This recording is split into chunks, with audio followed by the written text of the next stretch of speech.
A man's home may be his castle, but his yard is his playground. That certainly seems to be the case at one home in Niles. As Mark Peterson shows us, they go the extra yard when it comes to decorating for Halloween.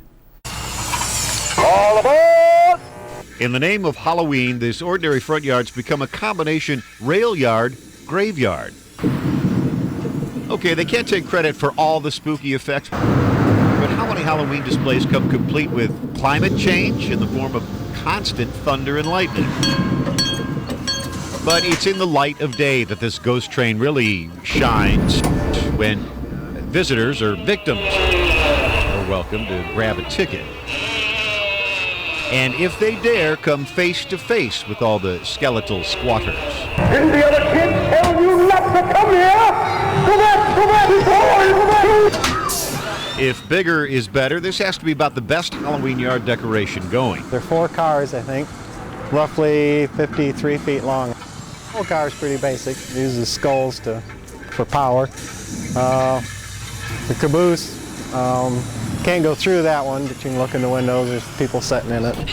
But you can go through the passenger car, where no matter what time it is, you'll find things that go bump in the night. And then for anyone brave enough to open the toilet door, there is something that goes boo in the loo. The best thing is all the people's expressions when they see it. That's the best thing. Just when you think you've seen it all here, all you have to do is look again. But the real scary part is how much work went into the ghost train and how many people did it. Well, we started right at the end of July. Pretty much every spare minute we worked on it. Well, actually, Mark and I do it all. Like I said, we don't fish and we don't hunt, and this is our hobby. We like to see how creative we can get.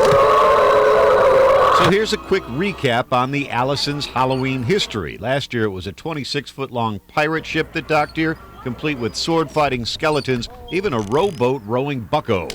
2 years ago, a spaceship touched down. Aliens stole the show, not to mention the cow. Oh, hello, sweet. And while this year it is a train they've created, what they're really trying to create is the kind of homemade, fleeting memories that just might last a lifetime. I grew up, my mom always made homemade Halloween things for us.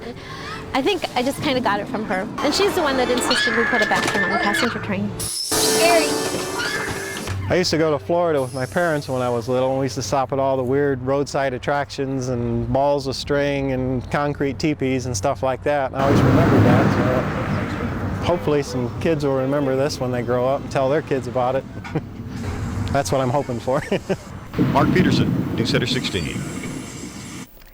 And if you'd like to visit the Allison's Ghost Train, can be found in the 2800 block of South 3rd Street. As for what will become of the train after Halloween, the Allisons say they have offered to donate it to the Niles Scream Park.